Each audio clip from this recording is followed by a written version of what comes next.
Good evening. It's 7 o'clock, and I'm going to call this session of the Planning and Transportation Commission to order. Tonight we have 3 items to deal with, and there are 3 items on our agenda. First of all, I'd like to establish a quorum, which all commissioners are present. And is there anybody in the public that would like to speak on something that's not on the agenda? This is your time. If you do, please fill out this green card. Seeing none, I will close public comment for things that are not on the agenda. Next is our consent calendar, which are the commission minutes. And I had a correction. I have to go look on my thing. I didn't mark it. But essentially what I noticed was that, John recused himself. Here, I got it right here. It's one of the motions. Oh, I got to find it. It's on page 4 of when I printed this out. Commissioner Bear returned at 8:26 the remainder of the meeting. Do you see that part? It's on page 3. And then page 4, it says the commission voted and the motion passed 4-1, but there would have been 6 commissioners. So somebody had either be 4-2 is what I think, because it says here Chair McTighe opposed because the consideration of recommendation to clarifying for the code. This has to do with the recommendations to the limit of height on towers and remove guidelines encouraging towers. And then it says Vice Chair Laurel supported the committee's recommendations. So that means he voted against. He voted against, which would have been a 4-2 vote, is what I think, but you might want to check the records.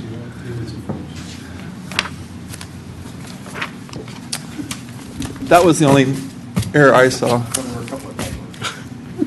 I had a correction as well. Okay. Where it mentions, the very first page, where it mentions the motion passed by a 5-1 vote with Bodnar opposed because the city's standard action-oriented minutes did not reflect the details of the discussion between the committee and commission. I would like that to be revised to reflect why I opposed it, which was because I didn't believe that they were an accurate and complete reflection of the discussion that we had, which in my mind was not intended to be action-oriented, but rather a joint study session. I think it should also be reflected that I submitted both to staff and sitting on the dais to every member of this commission an alternative. I believe that's a matter of public record at that point. Right. That's exactly what happened. Okay. Any other corrections? Is there a motion to approve the minutes as modified? So moved. Is there a second? Second. Is there any further conversation? All those in favor? Aye. Any opposed? And 1 abstention. Mr. Moisen wasn't here. All right, that'll bring us to item number 2, the public hearing on 1540 Miramonte Avenue. David, I leave this up to you. I have 3 guest speakers. If anybody has, before I begin this, if anybody has not filled out a card and wants to speak, please do. Also, if you remember to turn off your cell phones or at least put them on vibrate so that during the meeting there's no noise that occurs, so we can keep this going smoothly. Mr. Cornfield.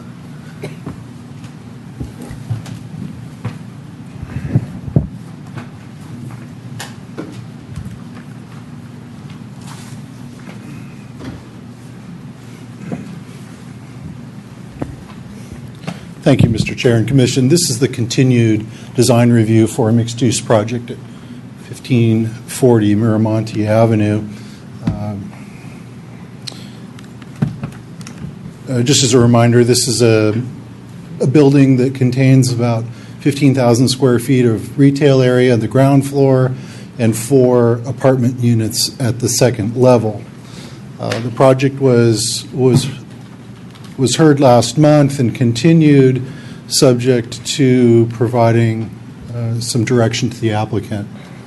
And 1,500, not 15,000. excuse me, 1,500. That is correct. I'm going to have to share. No, sir. I think let the applicant kind of go over most of the changes that they made to the plan, but they did work on the articulation of the building. They worked on the landscape plan. They worked on the materials. One of the more distinctive changes was shown on the front there with the elevator tower, and they refined that element and now are presenting that with a stone material and remove the clock tower and put a building sign on that tower instead. In terms of the materials, they've kept the same palette of the tongue and groove siding on the bottom and the shiplap siding on the top, and with the hope of going over those materials in more detail with you and showing the contrast and character of those materials. One of the things Materials to pass around while you're talking? we do, but I think I was. We can do it. I was planning on doing it when I spoke. Oh, The applicant, okay. I think, will present those. One of the things that I wanted to highlight in reviewing the landscape plan for the project, we saw an opportunity to change the B Street frontage plantings. And while the applicant's showing the sidewalk at the back of curb, which we generally wanted, it still doesn't provide a very good opportunity for street trees, given the location of the building with regard to the property line, and also just the amount of sidewalk area that's devoted to the sidewalk itself. And so we revisited the streetscape concept for Loyola Corners, and we found an element that we think we could apply to this project. And really what that is this is a section view of B Street, and if you will, the north side of the street is on the left of the screen. And what this plan shows is adding a landscape buffer of 4 feet on the street side of the sidewalk. And so we think this is a part of the plan we can implement here adjacent to this parcel. It would provide good room for at least 2 or 3 street trees and additional landscaping between the building and the sidewalk. We still could keep the on-street parking on that side of the street, and then should the property across the street develop, we can do the same thing with the landscape on the other side. And we think that's an improvement. So we're recommending that as a condition. The other thing I just wanted to highlight in the landscaping, we had a condition that would require the project to use the street tree palette that this concept plan shows, but I didn't go over it well in the last meeting, and we were talking about the Chinese pistache tree and maybe adding a larger tree along the Miramonte frontage.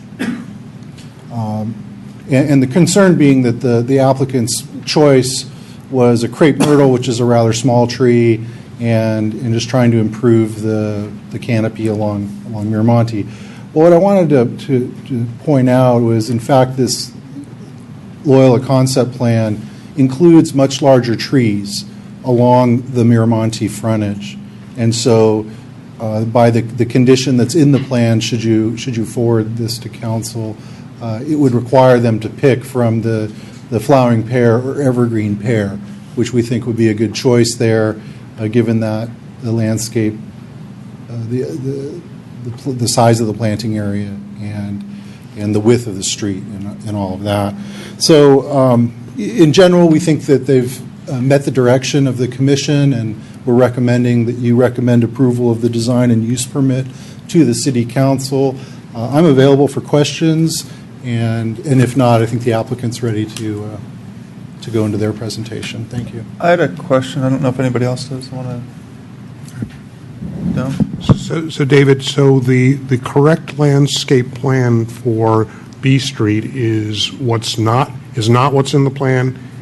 It's not. And Okay. And what we would ask is that the applicant revisit that part of the plan and show the bulb out of the curb and show the street tree pattern Okay. for the council's review. And how much does that change the width of the street?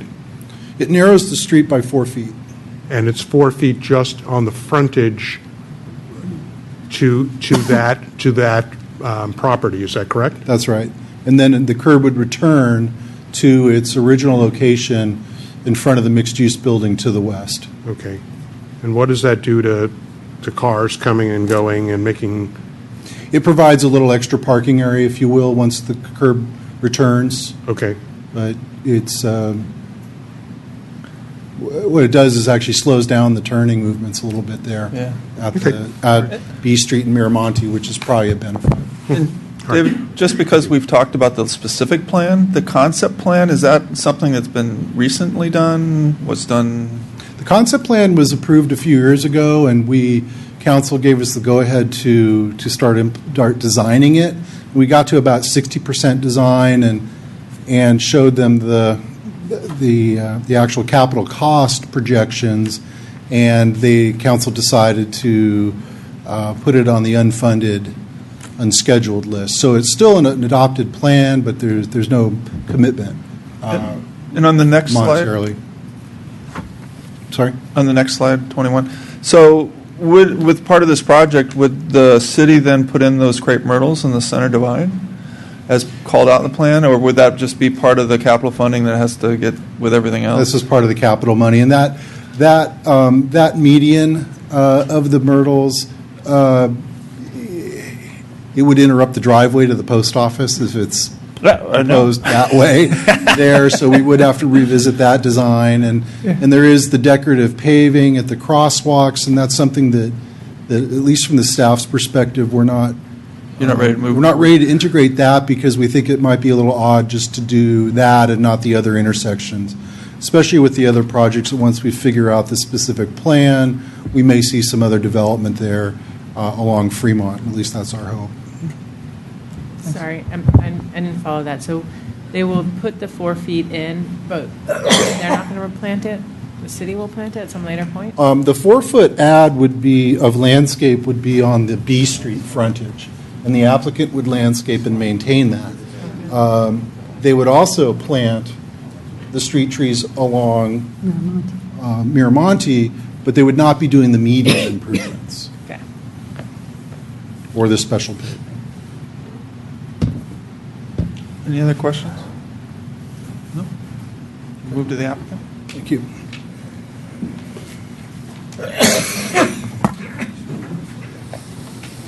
I'm on the clock. Hi, everybody. Good evening. My name is Bud Kobza with Dennis Kobza and Associates Architects. Good to see you all again. Just going to run down real quick the modifications we made to our plans. You can follow along on your plan set, and then we'll run through basically the aerial views and the other renderings that I had shown you before. Reacting to our last meeting, we made some positive moves, I think, to help some articulation of the building. Before I get into that, I just wanted to say that the conditions of approval that David has talked about, expanding the sidewalk, changing the street trees, we're all good with doing that. That is fine with us. And the owner's here to make this a better corner than it is now. And, we're agreeing with the staff on those pieces. On our plan, we adjusted the sidewalk along B Street and added a tree well. We also added a third tree on Miramonte, which I understand could change, and that's fine. Bigger trees are better. On the first floor plan, we did adjust the openings in the garage to align with the windows up above. So it's not that easy to see on your floor plan, but if you look at the elevations, which I'll get to in a second, you'll be able to see what we did there. The one other thing I wanted to point out was, I didn't really point it out at the last meeting, is we did take the tower out of the plane of the rest of the building by a few inches. And I don't know if you caught that before or not, but it's not in the same plane with the rest of the walls along B Street. And so adding a little bit of articulation to that to make it a little bit more prominent. On the second floor plan, we recessed the sliding glass windows at the balconies a foot to add a little bit of shadow line. You can see that on the rendering.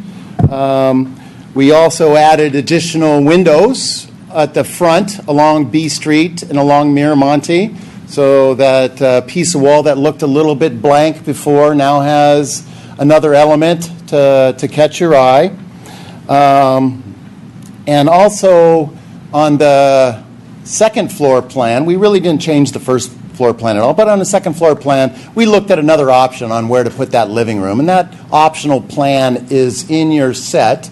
We are working with Brooks, designer that he works with on his custom homes, to see if we can't better that design even further as we move forward. And so we're going to continue to look at that. Obviously, we want to have the best living environment for the tenants, and that returns in making the project more successful, obviously, for the owner. So we're going to continue to work on that. The elevations, as I mentioned, the windows on B Street and the windows on Miramonte side on the corner, the recesses at the sliding glass doors at the balconies, all of those have taken place, and so we're picking up some additional shadow lines. I wanted to further point out that every single window that we've got on the building is actually set back in the studs. And so there is actually a little bit of depth at every single window. You know, we've got 2x6 walls and the windows are 4 inches. They're pushed all the way to the back of that plane so that we do get a little bit of articulation, a little bit of shadow line about every single window on the entire apartment side. The tower itself, you know, we heard last time that maybe you got enough clock towers in Loyola Corners. So we took that to heart.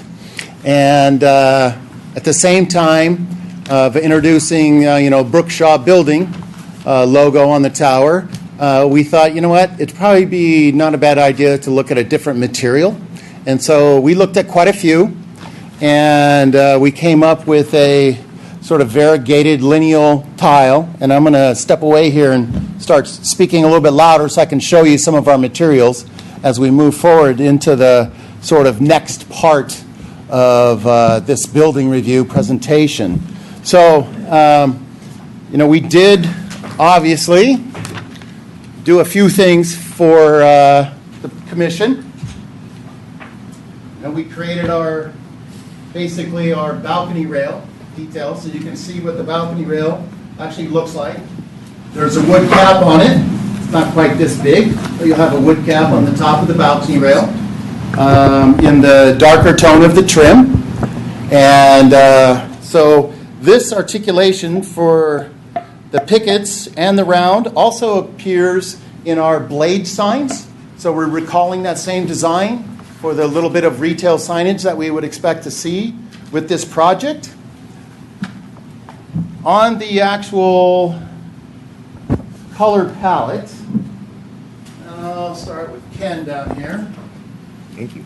Sort of pass this down. I wanted to, at the same time as that moves down to you, kind of show you the bigger pieces of wood. So we've got the dark trim color, we've got the shiplap color, and we've got basically a fail on our tongue and groove. So we felt there was not enough contrast. It's not what the rendering shows, not what our samples show. So we're going back to the drawing board and doing a little bit more work to try to get that to be a little bit more like so. So we grabbed another piece of wood. So that's a little bit more of what we think we see on this building, or we will see. So the lighter color, a little bit darker, the dark band in between. So that sort of would create your building color palette. So which is below and which is above? The above is the light. Maybe I should do that. Yeah. We're trying to. So the light is the top portion, Thank you. the dark trim, and then our base color. So we think it's a pretty earthy, warm, good color palette for the residences and for Loyola Colors. And we're pretty pleased with the colors overall. We think they do work really well with the stone that we've got on the tower now, which also sort of matches and works with our railing system. So we also provided a planting book in our submittal. I don't know if you got a chance to really look at it, but You're talking about this? yes. Just so you can see what every Yeah. single plan's in our palette. Perfect. Sure. Yes. So as I was saying, we provided a planting book so that you can see every single plant that was chosen by the landscape architect on the project. And I'm sure that'll be, have a little bit more scrutiny as we make our next step with the city of Los Altos. And, really hoping that we have addressed your concerns. And I know the business owner feels like we have sort of hit his desired goals with this project. And we certainly appreciate the staff's recommendation for approval at this point, and look forward to some potential interaction with you. And I'd be happy to answer your questions right now. Do you have an image of the other two sides of the building? Oh yeah, you know what? Why don't we? I didn't do that. Let's step through our renderings. We didn't do the color boards again because our printing just was not matching with what we were seeing on the That's D. on the screen. So there's That's sort of Miramonte. the corner of B Street and Miramonte. Looking down Miramonte a bit. Go ahead. This is looking the other way on Miramonte. You can just get a little tiny piece of the real estate building that's adjacent to us. We left the trees in the rendering to try to give you a little bit more realistic view of what the building would look like with the tree canopies integrated. So you may not see as much of the retail on the bottom floor, but you're going to see some nice trees and have a little bit better community feeling, I think, at the ground level for the pedestrians. And that's, just really quick. Yeah. The tree that's in the back, there's two redwoods, those are the ones that are going, right? Yep. Okay. So this is essentially the same view from the rear. You really can't see that we have lined up the windows and such because they're basically a little bit out of view. But that's what it looks like from B Street, looking back towards Miramonte. Here's a little bit better shot of the adjacent real estate building, looking to our building. I think it kind of shows that at least our scale is not overwhelming it too much. Which one is the The height of our building is certainly higher, but I'm sure someday in the near future you'll have a different building there that may be a little bit more similar to ours. So now we'll take a quick view, Google Earth view around. So starting on B Street and Miramonte, looking down on the project, kind of get an idea of the massing in the neighborhood. We'll move up Miramonte a little bit. Now you can kind of see the three trees. I think that will actually help. You'll still get a pretty decent view of the retail from Miramonte coming from Foothill. So we think that's going to be good. Go ahead. Whoops, I guess we stepped backwards. So a little bit more towards the middle of Miramonte looking at the building. Go ahead. So getting to the corner, looking back at the project, again, you can kind of see the trees and the protection that we're providing, I guess from the adjacent properties, a little bit on the views of our project. This is all away from the side. Again, a few trees from the adjacent real estate office. And looking back at ours with the bioswale along the back of the building. We did look at trying to move that, and it just doesn't work with our project and what the street needs to, what needs to take place utility-wise. And so that bioswale is still sitting at the back of our property versus trying to put it more up front. Here is the view from over the shoulder of the building behind us, and looking back at the project. And I think that's it. So there's our site plans and floor plans, and I will be happy to answer questions. Quick question here. Is there a window missing in the rendering that's showing up on the window's elevation? Go to the north first elevation? There's one over Because the parking floor lot. plans and elevations show it, but the rendering doesn't. You can go back. The Right there. elevations. Oh, yeah, you're right. There's one missing in that corner. The elevations are missing, or the old plan. Elevations show it, yeah. Yep, Yeah. yep. Yep, okay. Looking at that image, Well, we wish we were better than that, but yeah, we made a mistake. That's okay. looking at that image, there's, right where the stairs are, there's like two walls sort of created. What are you trying to accomplish? Is it privacy? Is it sun? It's a little bit of privacy. One there? is to provide security so that someone, if they were going to try to get to that balcony for that apartment, would actually have to crawl around the exterior of the balcony, stepping over the rail to get around. So it gives a little bit of privacy to that apartment and also a feeling of a little bit more security. Because that stair will be open to the public. You won't be able to get into the door maybe, but you could walk up that stair and end up on that landing. And if it was just a little rail, you could step over and you'd be essentially on someone's private balcony. John, do you have a question? Or No, that answered? was, Yeah. it was the elevation that I Exactly. wanted to make sure I wasn't imagining things. Yeah, go ahead. And over here, for everybody good? Thank you very much. Okay, thank you very much. I guess I have a question for staff again, because I read in the report that the coloring for the tower was not appropriate or not. I was trying to understand where that was coming from. Is that part of the concept plan as well? It's part of the Loyola Corners. The specific plan has some architectural direction, and it calls out for monochromatic building colors. And so our thinking was, if we're calling it out as a concern, Okay. it's the building itself, I think, reads as a monochromatic.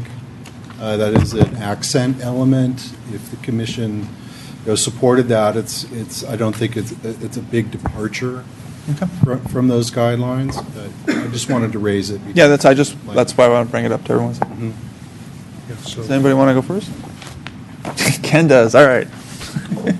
Sorry. I think Oh, I'm sorry. I'm moving I have along too another fast. question. Oh, go ahead. Question. In looking at page or sheet A21, where it's showing the windows on the second floor.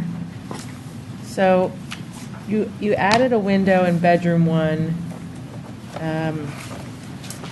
on one side of the balcony, but you didn't add one on bedroom 1 on the other side. Is that also an oversight or intentional not to have? Well, the plan that I'm looking at has windows on both sides of the front. I'm talking Did about. not add one at the back bedroom 1. We're talking. Yeah, if you you're- know what? It looks like that is an oversight, actually, because we do show a window in the rendering. Back there, that far back. So it's not. I don't think it's this image. I think it's the Miramonte to It's B actually Street. that image all the way at the back, if you would. Oh, no, you're right. Everything's fine. Around. You're right. Do you want to turn to the Miramonte to B image? The one kind of looking from the parking lot. I'll show you.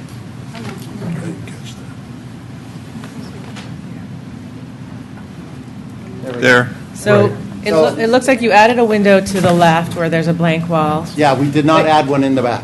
To the right. Yep. Is there any reason that you didn't want No, to? I mean, nothing in particular.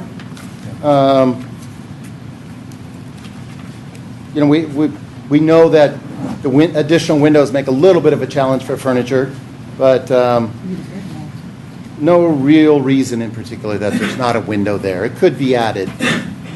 Okay. Any other questions for the applicant?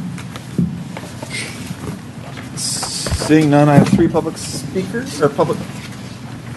the public that would like to speak. So they'll have 3 minutes each. The first person I have is Brooke Shaw, and the next person I have is Tom Ferry. If you would, just state your name for the... Hello, I'm Brooke Shaw, the owner of the building. Okay. And just want to let everyone know that from the inception of this idea till today, we had every intention of keeping Loyola Corners looking like Loyola Corners. I've been going that corner on my skateboard and bike since I was just a baby. So I'm pretty familiar with what it's looked like through its career and what it should look like later in its life. So I want to address one comment. The reason we didn't go underground parking there and make the building bigger is I don't think that's what Loyola Corners is all about. Big, bulky buildings right there.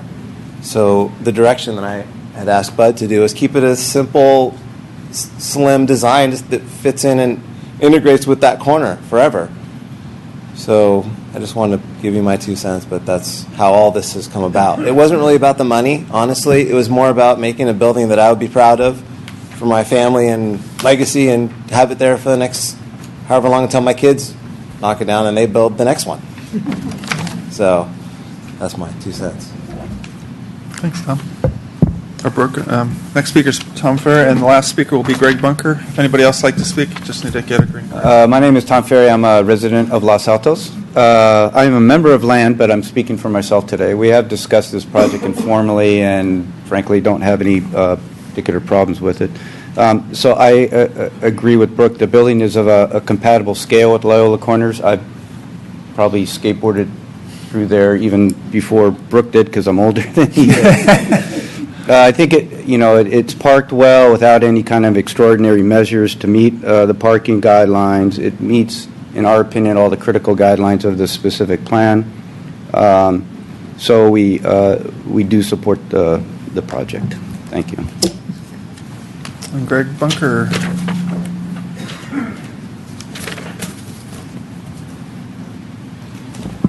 Good evening. I, too, as a local property owner, wanted to appear today in support of the project.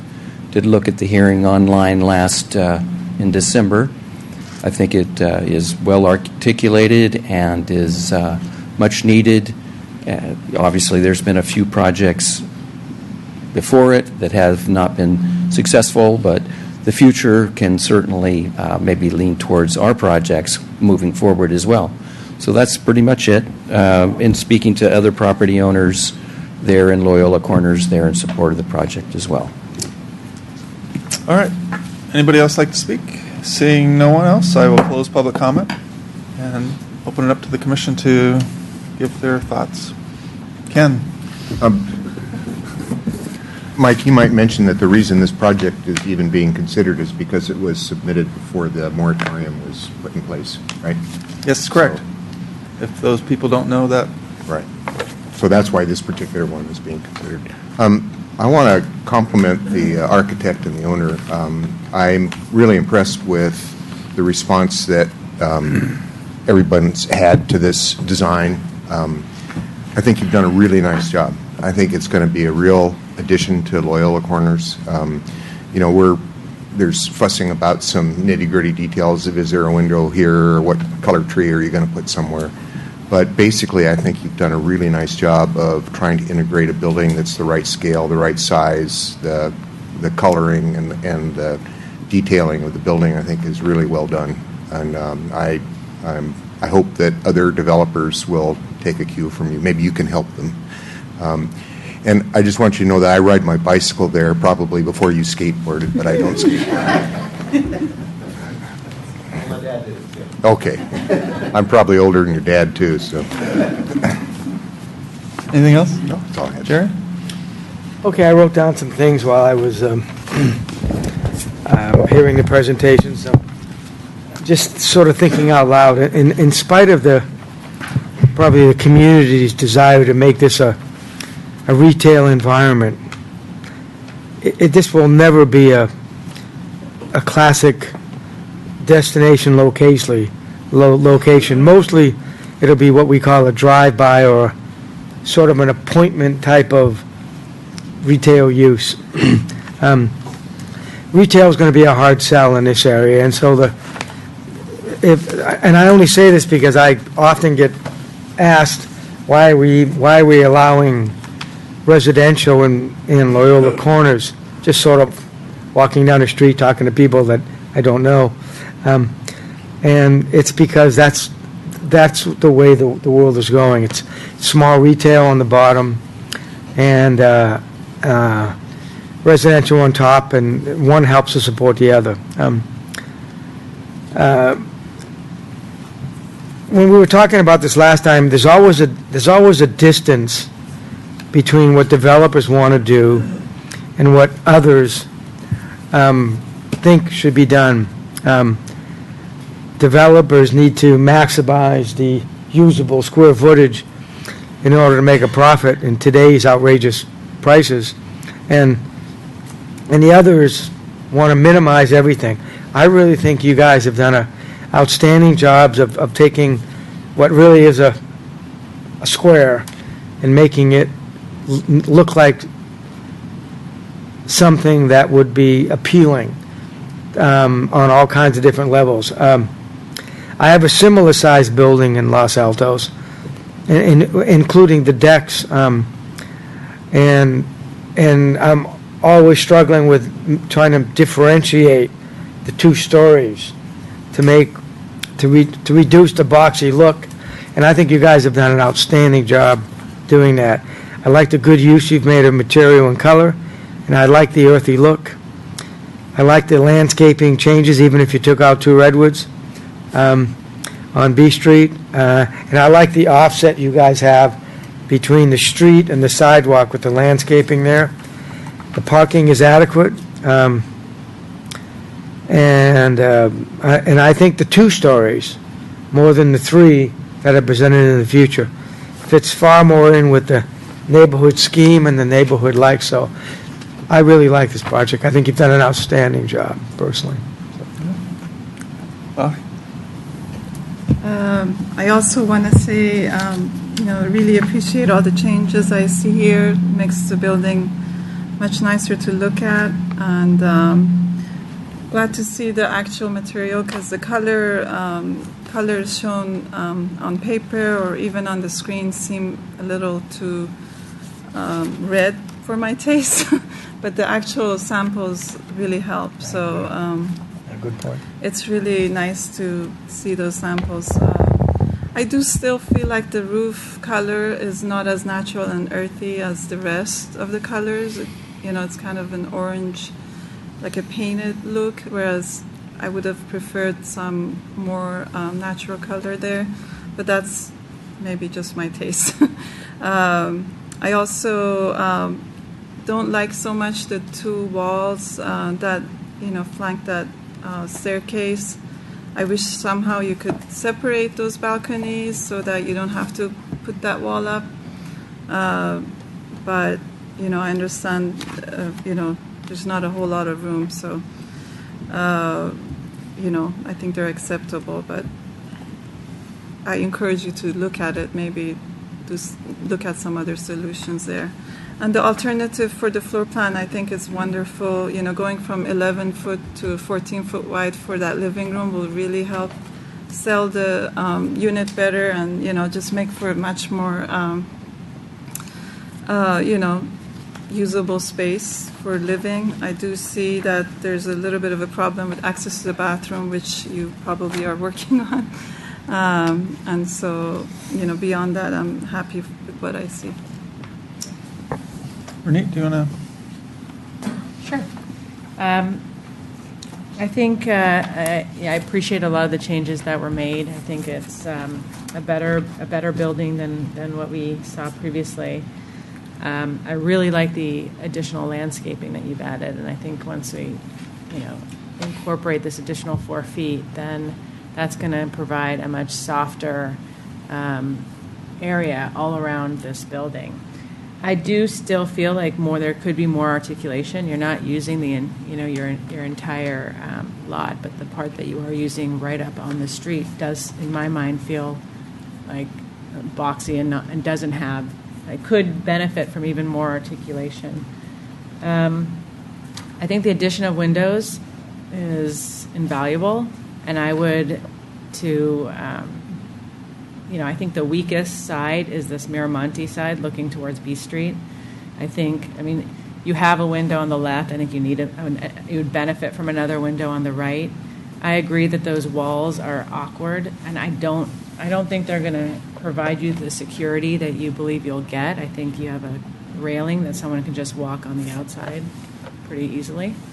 That wall won't, they won't go over, which would be a real security risk, but I do wonder if you can somehow also separate them.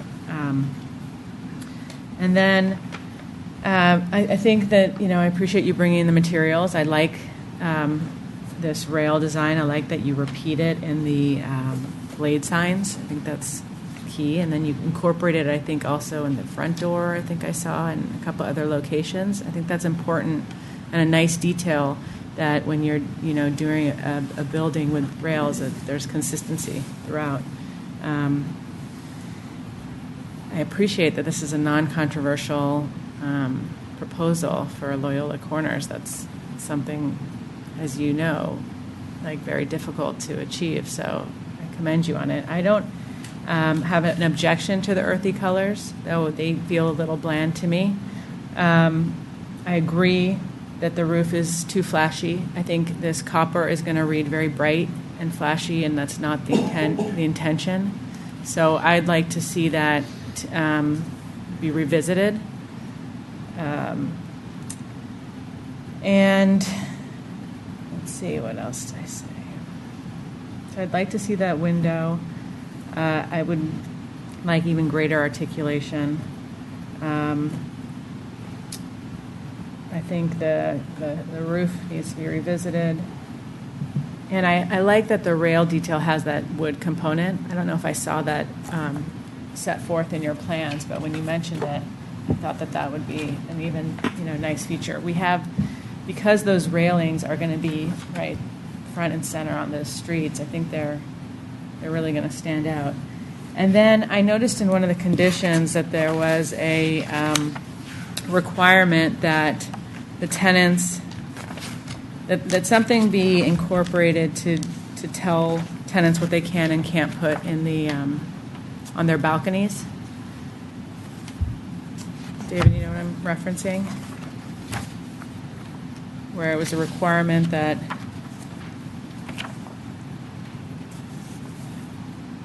I'll pull it before.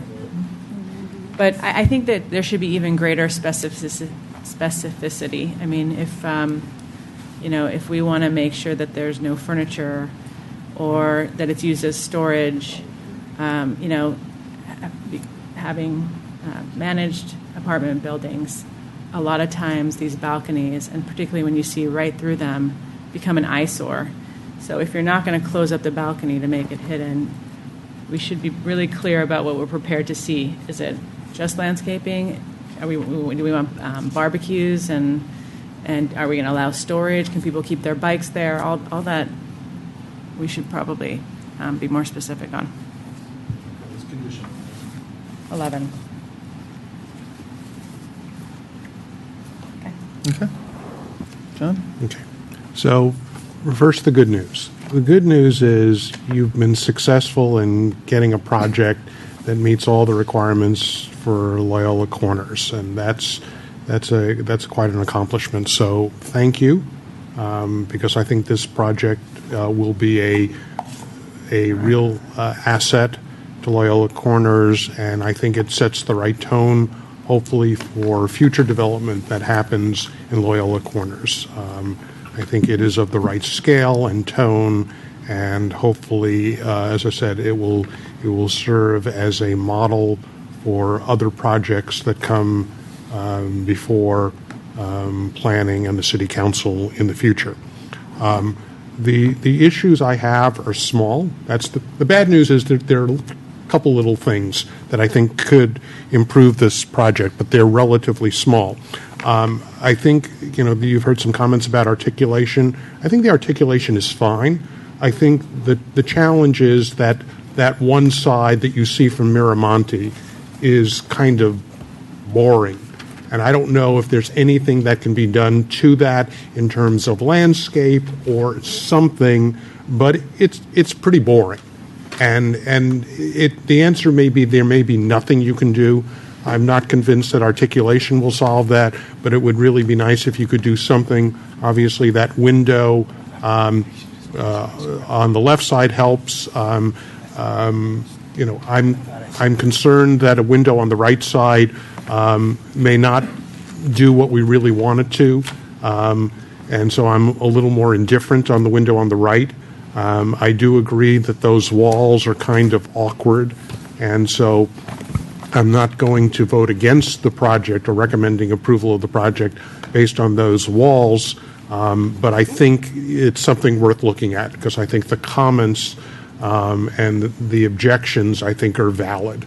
And I don't think it will really accomplish that which you want to accomplish, and I don't have a good answer to how you solve that.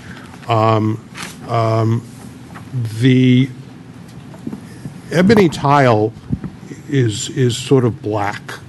I guess that's what ebony is. It's black. And in this case, black tiles matter in that it really doesn't, in my opinion, go with the rest of the color scheme.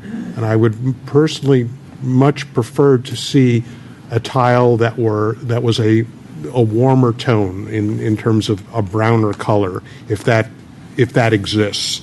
I'm also, and nothing personal on your name or your initials, but I'm fine without a clock tower. I'm fine without one's initials up there, because I don't think they add very much. And I think it takes away from what I see as clean lines to this design. So I'm sort of left saying, if you want to have something that identifies the building, that's one thing, but I'm not sure the decorative initials necessarily help. Staff has recommended larger street trees on Miramonte, and I think since that's what's called for in the plan, I don't see why we should be asking for smaller trees. So those are my comments. Okay. And Phoebe, you and Mike get to reconcile all the things that we're... It's so funny. I never get to be last. This is such a pleasure. So I was not at the first meeting, but staff gave me the original documents, and I looked at the actual meeting in its taped form, I guess we call it now. And I have lots of good things to say. I think that there was a very good resolution, a very responsive resolution to the comments that came out of the original commission meeting. And I think that in general, this is a very well-mannered, orderly design. It has some careful detailing, which showed up in response to, I think, John's comment about what are these railings going to really look like. And in fact, we now know what the railings are going to look like, and they are high quality and carefully designed and integrated in with the other awning, sign, blade department. Color is incredibly personal. I like the red in the rendering.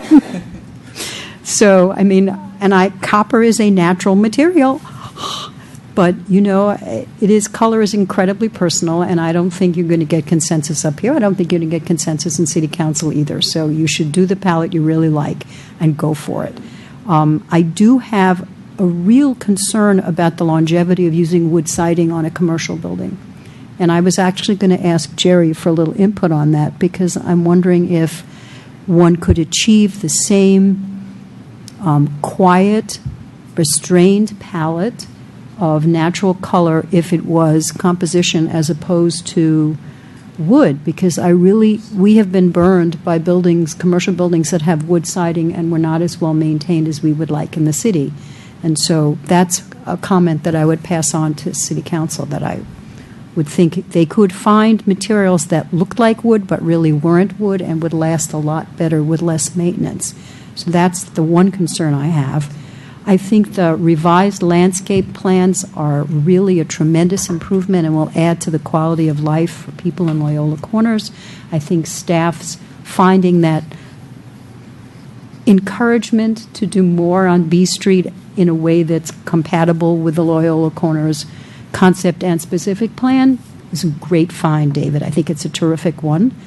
I also thought that the alternate plan where the living room became a bigger room with better width and the master bedroom, but that's a sales issue. You guys can figure out what's going to sell better. I had some pleasure in seeing the ebony tile on the tower because I thought it looked really handsome. But again, there's a part of me that says this is incredibly personal and it's whatever you like is fine. But having said that, I believe that that fin wall that's supposed to provide protection between the balconies and the exit stair is not going to work. I could step over it. If it really is going to be effective, it should project beyond that edge. And maybe that's another place to put the ebony tile, because it is the only place you're using it. So I think that if you want to put protection up to keep burglars from stepping over from the staircase, you probably need to do better. There was one other thing that I wanted to say. The sign, yes, I have to agree with Commissioner Baer that I really like the elevator tower with this handsome, well-articulated, natural black tile. I don't think you need to put your initials on it because I don't think it'll meet the Loyola Corners sign plan, but it's a nice try for this one. That's all I have to say. I think this will be a tremendously good addition to Loyola Corners and a good first step in what hopefully will be a continuing group of developments through Loyola Corners once council gets past the moratorium stage. So can I ask Phoebe a question? Phoebe, how do you feel about adding another window on that one, in that bedroom side? I would leave that, I mean, I understood it was the balance on the elevation that Ranit was pointing to, but it's a small bedroom, and it doesn't have a lot of bed walls. And if you put a window on both sides, you can only put the bed on the one remaining solid wall, and then when you open the door, you walk into the bed. And you have to do furniture layouts when you're looking at plans like this, and I looked at that and I thought, it's going to be hard to furnish. That's not to say you couldn't put a twin-size bed parallel to a wall somewhere, but when we are designing for houses, we look for a queen-size bed. And if you're going to put a queen-size bed and you put a window in, there is no place to put it. So for me, it's a competing goal, and I would leave it to them, but in my opinion, I would leave the window out for a more usable space because I think function in this case will be more important because the form itself can carry it without that window. Huh? So I had a question for staff, because I know this is going to come up at City Council, so I thought I'd prep you guys. Story poles has been something that we've talked about in the past, and this is the first building that would require them. And I went by there a couple of weeks ago, and there was just one pole that was going up to. Is that going to change, or did it change? I don't know when the poles go up. Is it after we've approved it, after City Council is going to hear The it? story pole, the story pole policy is that the poles go up before the noticing. So they were for the project. So before the public noticing, before it gets Before published, this meeting? before the last meeting. Ah. And they've been up. There's two. And what's up is implementing the most difficult part of this policy, in that on some parcels where there's active uses and buildings, it's difficult to erect all of them in a cogent think? way. So what we did here, and they followed staff's direction here, was to mark the corners of the building. And the one at B in Miramonte is foreshortened because of the tree. And we thought, let's not remove the tree prematurely. The other corner that's marked on, let's call it the southeast corner, it's reflecting the actual wall height up to the eave of the roof, 24 feet high. And then it just seemed difficult to try and create a form that would reflect the roof Yeah. at that point. So we thought this was the simplest way, and then the heights are marked on there for orientation. So I would hope that somebody's taking pictures, because I think at some point I'm hoping that some city council does a reflection back to what that ordinance is and whether it's effective or not, because I have to say that in this instance I didn't feel like it did it justice, and I agree with you that it's a pain to have those poles up and have a business running, and it's a safety hazard of some sort, especially with cars coming and going as a gas station, service station is. So I'm hoping that this is an example of why it may not work and why we voted not to go forward with that. Unanimously. Unanimously. David, has there been any public input relative to the story polls? Just what are they saying? So I've Okay. explained there was two people that asked. Okay. So back to the project, I just want to bring that up because I knew that was the first time. But I'm really grateful that you guys have taken the time to listen to us and from the last meeting and seeing the changes. I read through everything. I had some concerns about the trees, but with staff's recommendation to go with the Loyola Corners concept plan, I agree that that would be a better way of handling the trees and making sure that City Council then would approve whatever trees are going to be in that frontage. Is that what happens on B Street in Maramani? Who chooses the the palette of trees? Okay. And giving the landscape architect the license to choose within the palette. Yeah, and I hope that the intent is to make it as walkable and shady that it would carry over. Yeah. I agree that the renderings or the pictures that we saw, or I saw, and seeing the actual material, it's a world of difference. 'Cause I was like, wow, this doesn't change. But now seeing the material, I think that the colors, and I agree with you that trying to get to a lighter shade on the top would actually help the building. I did have concerns about wood, but I'm not an architect or very versed in that, and I think it's a personal preference. So I really like rock, but that's me. So I don't want to call out anything that's that. Yeah, well, you can do the middle anyway. And I really like the alternative layout. When I looked at that, I thought that was very well done and it solved a lot of issues with the building that we saw last time. So I have to agree with my fellow commissioners. It's a great project, and I look forward to seeing it getting moved on to the next venue. So I'd be happy to make a motion and see if. Can I just make one more pitch about the windows? I noticed in looking at this, the bathroom windows are at a slightly higher elevation, so that might be a solution in those bedrooms to incorporate windows on each side at a higher level so that you could put a bed against that wall, and I think that would improve this image. And then just a second. Do we have that image? Hold on. The second thing I would just call to our attention is that no one tonight talked about parking, and this is parked exactly to the standard or the minimum. So 3 for every 1,000 square feet, 5 spots for 1,500 square feet of retail. That's going to be divided into 2 different spaces, presumably with at least 2 employees. And I think that is sufficient.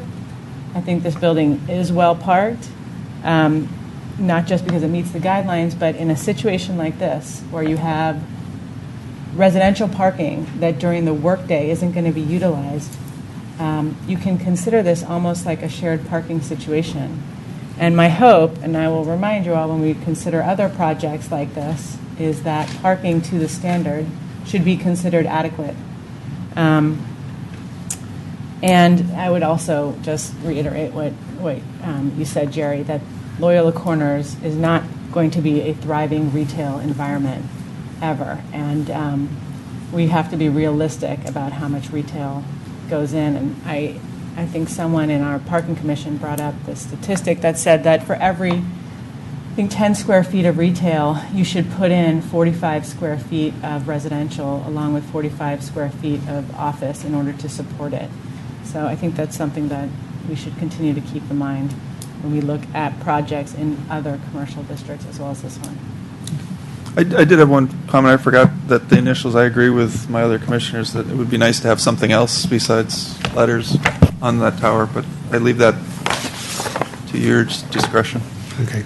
So I'm going to make a motion to recommend approval of a design and use permit application 15D07, 15UP03 to the City Council, subject to the findings and conditions, with the following changes: that the Miramonte Street trees shall reflect the Loyola Corners Concept plan? concept plan, that the landscape plan for B Street shall reflect the recommendation from staff for the bulb out and the additional planting area, that there be no initials or signage on the elevated tower, that the applicant make, consider changes to the, what Was it west? is it west facing, where we have the projected walls coming out for the... West, north, pardon me, it's north. Thank you. For north, for the walls, the two walls coming out, abutting the two balconies, and consider some alternate solutions to address that the applicant can at least consider clear story window for the bedroom on the northwest. West. You're talking about this corner? Yes. Northwest corner, but that's merely a consideration. I think that's the motion. And they should coordinate all their drawings so they reflect. Oh, and that all the drawings should be coordinated and the aerial views coordinated so that they all reflect the most up-to-date plans. Prior to the city council meeting? Prior to city council meeting, right. And I encourage you to run that by staff a couple of weeks ahead of time. The last-minute Hail Marys are not good for anybody, and everybody gets indigestion. So that would be. I have a question of staff. David, if they were to use the initials on this building, that would be part of the allocation that they would take up for their signage rights, would it not? It would be, and it raises another concern. I wasn't dwelling on it, but it does reflect. It does relate to the additional item on your agenda tonight. I was going to say it's the same thing, That's what made me second floor think of it. signage. The specific plan discourages second-story signage, so it's not an element that's really supported in the plan. Okay, so you got my motion. Second? Second, Phoebe? I actually have a little commentary before we Sure, vote. that's, Because I forgot to say that I thought they should look at the smaller kitchens, because if you have a stove against a wall on one side, you can't turn the handle on your pot to keep it from getting hot and hitting people as they walk by. It's one of the standards of the Cornell Kitchen Studies from the 60s, which is the Dark Ages, but it would be good if there was a little bit of space you could turn your pot handle out. But it has nothing to do with the motion. any other conversation regarding the motion? All right, all those in favor? Aye. Any opposed? Any abstaining? Motion carries unanimously. Thank you. Next item is our sign review for the 1000 Fremont Avenue, and I know... Recuse myself, as I have an ownership interest in 1000 Fremont. Okay. Thank you for attending.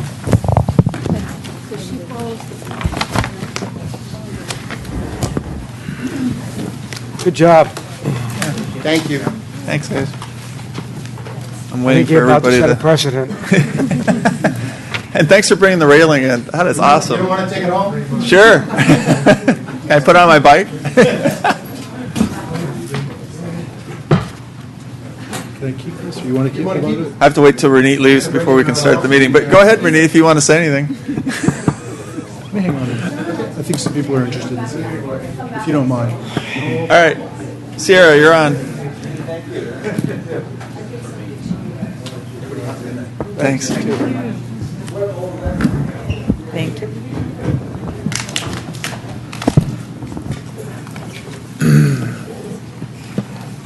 Good evening, Chair and Commissioners. The project before you tonight is at 1000 Fremont Avenue. It's for a sign application. Here is a aerial view of the property. The property is located between Fremont Avenue and Foothill Expressway. The second-story proposed sign is located in the second-story gable, and the sign location is closest to the clock tower. The proposed sign is a sandblasted redwood sign with lettering and trim painted off-white. The lettering and trim are not sandblasted, and the background is dark brown. The sign application is before you tonight. Usually, sign applications are approved at the administrative level. However, this second-story signs are allowed pursuant to a project that was approved in 1994 by the City Council, which allowed potential signs in second-story gables. And the conditions of our approval are included in the staff report as Exhibit C. City Council required the new second-story gable signs be reviewed and approved by the Architectural and Site Control Committee. However, that committee is now defunct, and it was a subcommittee of the Planning Commission, which is now the Planning and Transportation Commission. That is why it's before you tonight. The proposed carved wood sign is in keeping with the master sign program, which allows externally illuminated carved wood signs. There is existing external illumination underneath the gables on the gables right here. You can see, you can't see it's underneath the eave. There is already Yes. illumination? Yes, there is. It's located underneath the eave, so it glows. There's another sign there? On the other side, facing Foothill Expressway, there are signs in the gables, and they're externally illuminated. What, was there a sign here before? That's what I saw this picture. It looks like there was one, and then it got pulled off. Yeah, so once a new sign goes in the second-story gables, you do need to review the sign application. Is part of the conditions they'll repaint the area that's no longer? We can make that a condition. I would prefer it.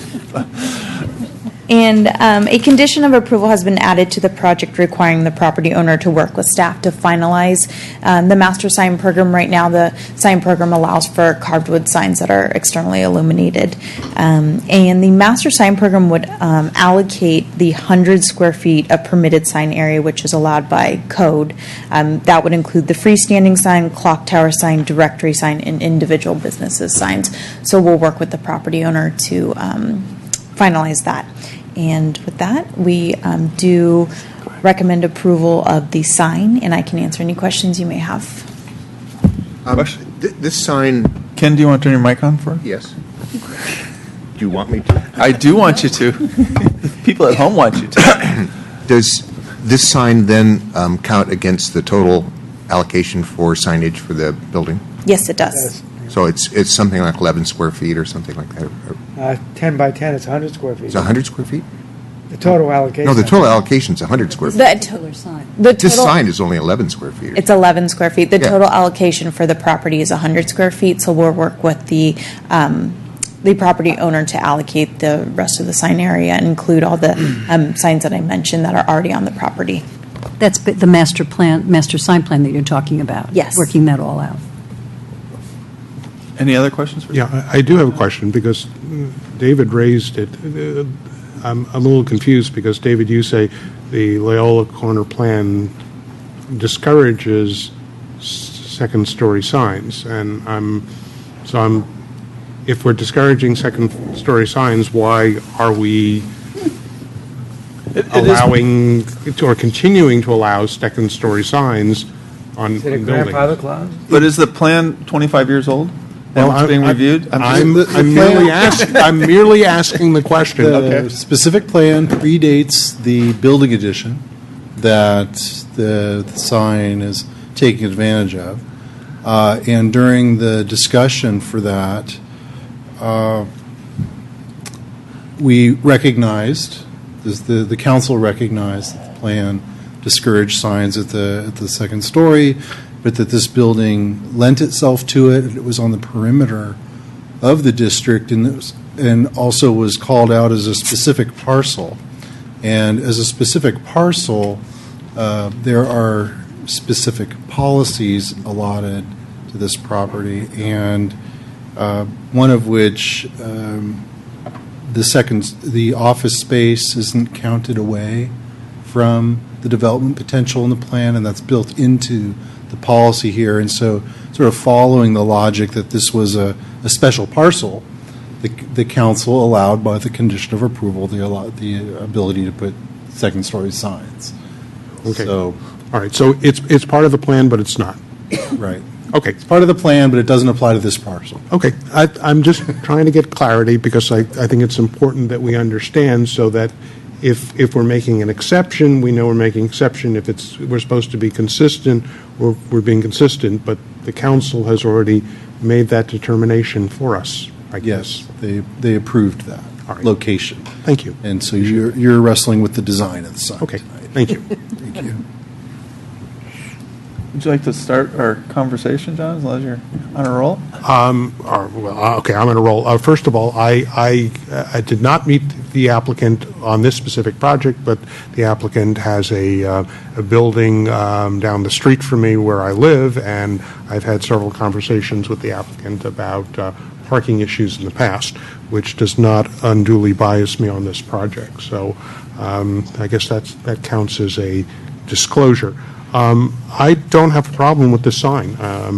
It looks fine to me. I would like to have the gable repainted so that it sort of looks like there wasn't another sign there previously, but otherwise, I'm fine with it. Phoebe?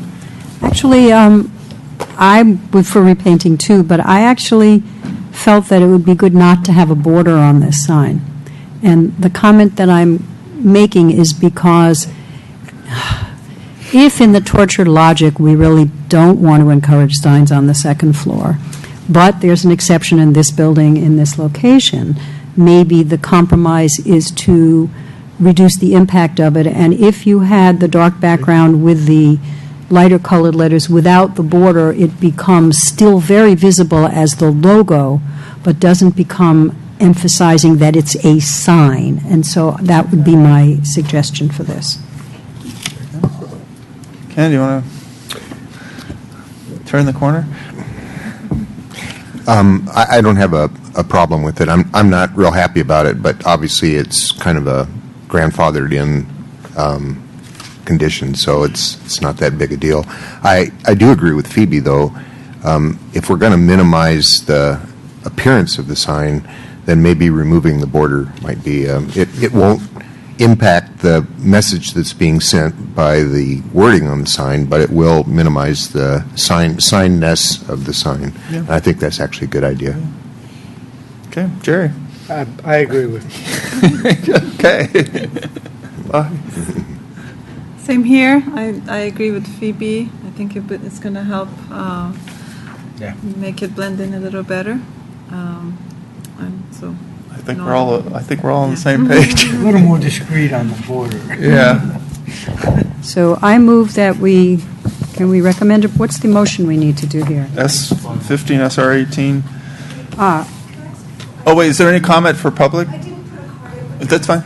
Sure, if you want to go up to the mic and make it, so there are people at home that watch this and they don't hear the voice if they don't go up to the mic. And you everybody need to understands. identify. So my only Identify who question you is, are. Debbie Skelton, 1045 Fremont.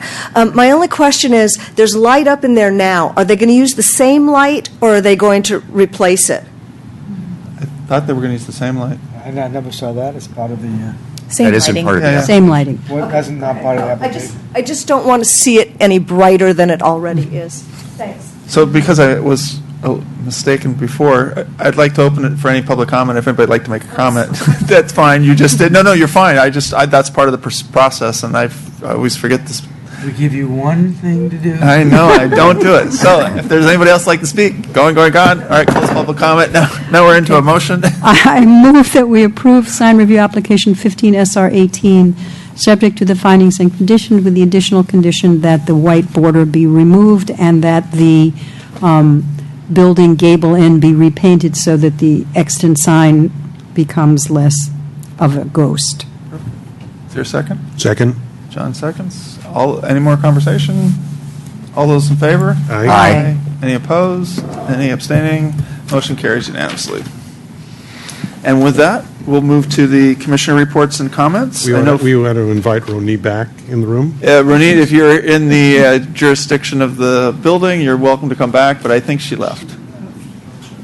No, she went out that way. She went out the front. Okay, all right. Don't worry, David. All right. That's, Right. All right.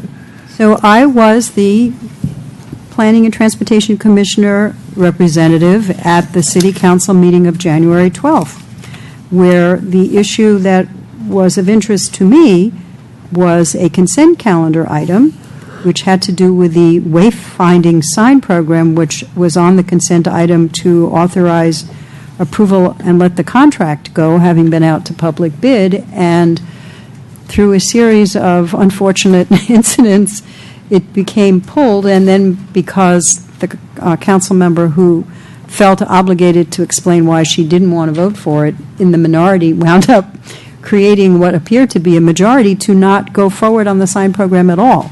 And so I spoke at that moment because I was concerned, because there had been a great deal of public interest and many, many hours of volunteer time in putting together the sign program, not to mention that it had been let for public bid, and if they didn't make the decision not at that meeting but the next city council meeting, then the bids would be null and void.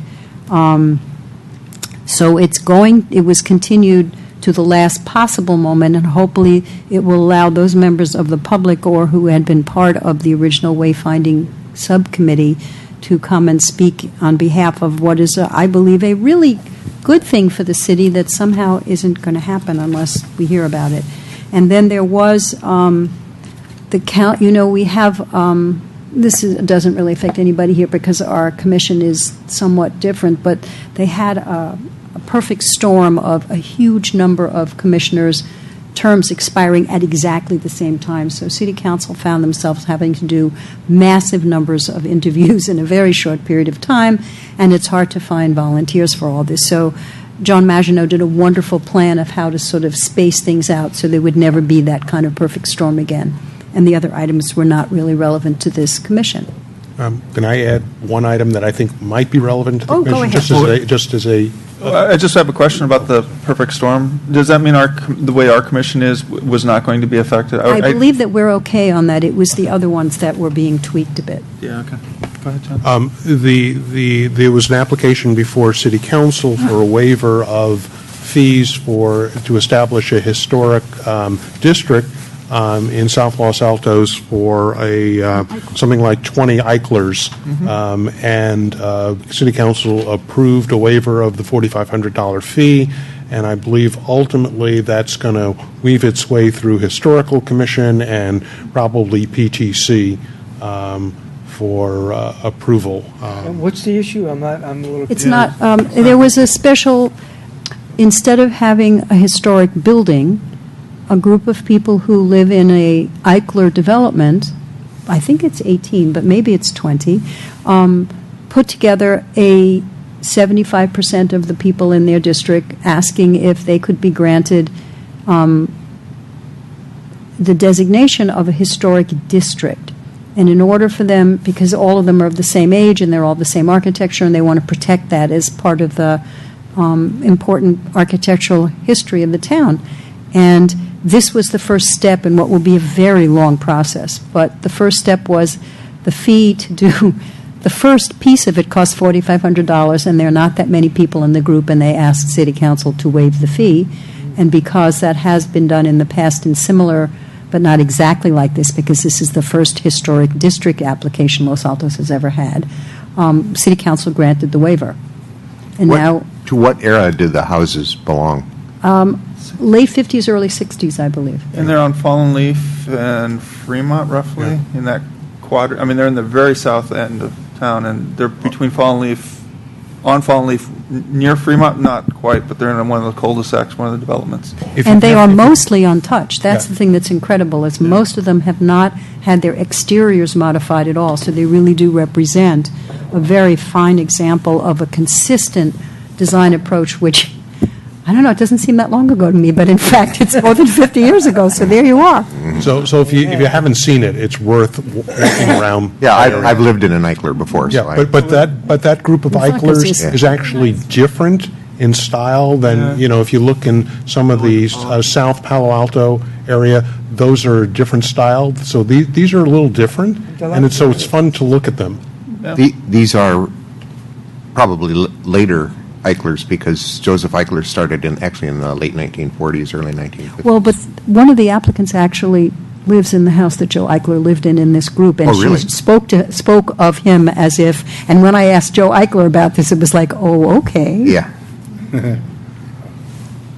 Okay. That's on Clay and Alexander. Thank you. Okay. Right? Thank All you. right. Any other commissioner reports and comments? Are there any potential future agenda items that we? Go ahead, No, John. but my question for staff would be, do we have some visibility as to, the calendar in the rest of this month and into next month? Were you at last meeting? Because he did go through it. I know, but I'm just wondering if there's any update. Okay. Because these things are dynamic. Yes. I have two things to report. We're done this month, so yay. February 4th, we have a study session for a condominium development at 4880 El Camino Real. It's where the old Hunan Homes restaurant was, right near the Jack in the Box, right next to the Jack in the Box there. Great location. And so, And Phoebe, you're not going to be here, right? so we'll be seeing But everybody that, else and, will, right? I could circulate the plan if you'd like to provide comments. Since it's a study session, I could look at the plans, and then when they come in, I will be better prepared, so I would like that if you would. I'd be pleased to give you those. And then on your regular meeting agenda, we'll be revisiting the use permit for the sweet shop at 994 Los Altos Avenue. And the use permit request is to expand the tables and seating. They want to add a couple more tables on the outside and 6 more chairs. And so there's a limit on the seats for the use permit, so we've got to come back, and it'll just come back to this body. And is the limit because of the parking requirements about how many seats have to be? The limit was to Noise. control the intensity of the use.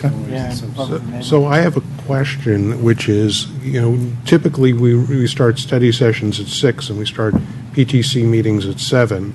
And it sounds like it's a very light agenda for the regular meeting, and I'm wondering if staff and the commission would be amenable to starting the study session at 7 with an hour time limit, and then do the other meeting. Is that, I don't know if that's even feasible, but.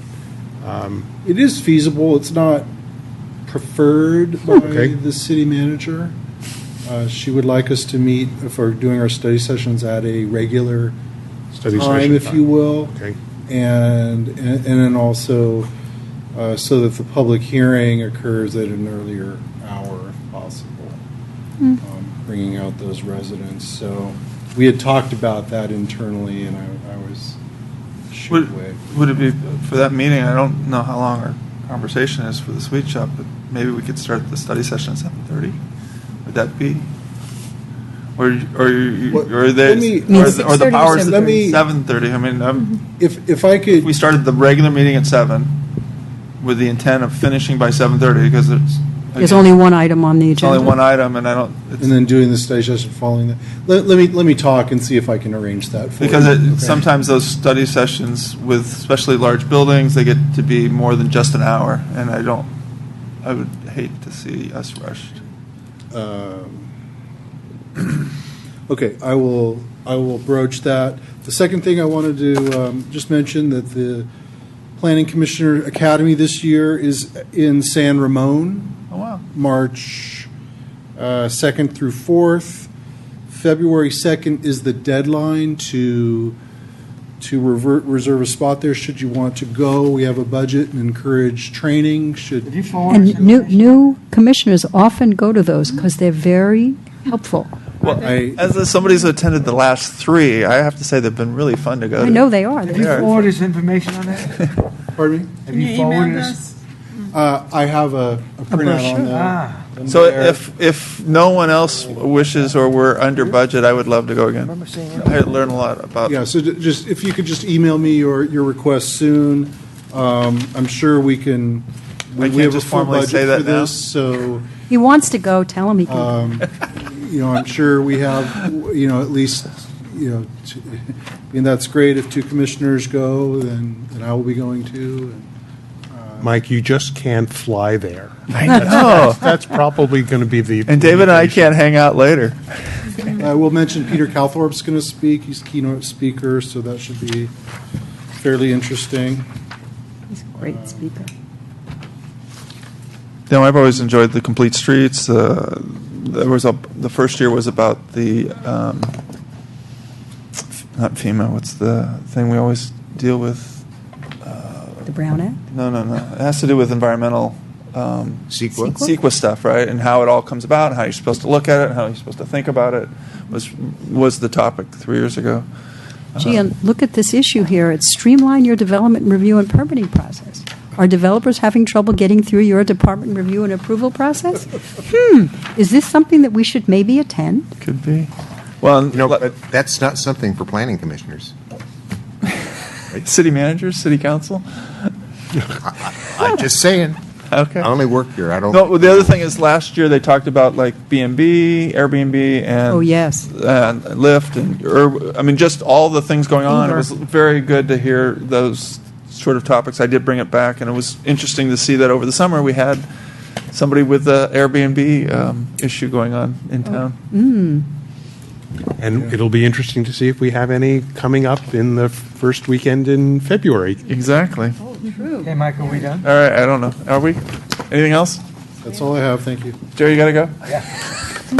I'll close the. It's at the office at 6 a.m., so. Hey, it's before 8:30. We're rolling today.